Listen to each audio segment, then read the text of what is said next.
De tous les témoignages qu'il m'était été donné d'entendre, ceux des victimes de viols et de violences, d'exploitation et d'attentes sexuelles ont été les plus marquants.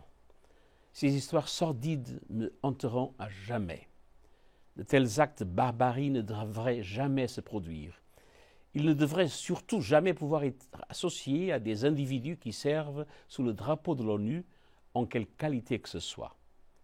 L'immense majorité des troupes et du personnel de l'ONU font leur travail avec fierté, dans la dignité et dans le respect des populations qu'ils aident et qu'ils protègent, bien souvent dans des conditions difficiles et dangereuses et au prix de nombreux sacrifices personnels.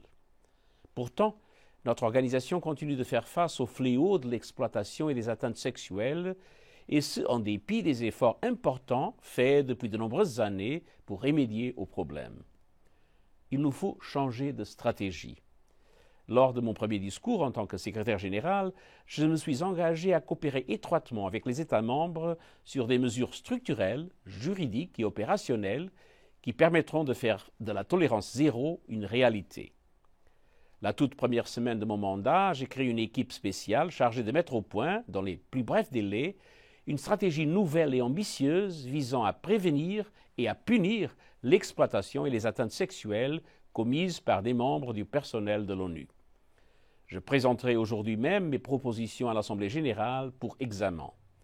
Et mon rapport esquisse une stratégie axée sur les victimes et basée sur la transparence, l'application du principe de responsabilité et la garantie que justice sera rendue. Cette stratégie repose sur 4 piliers. Le premier, faire des droits et de la dignité des victimes notre priorité. Le deuxième, s'attacher à mettre fin à l'impunité des coupables de crimes et d'agressions. Le troisième, s'appuyer sur l'expérience et la vie des victimes, de la société civile, des populations locales et d'autres acteurs concernés pour renforcer et améliorer notre action. Le quatrième, informer et partager les bonnes pratiques pour mettre fin au fléau.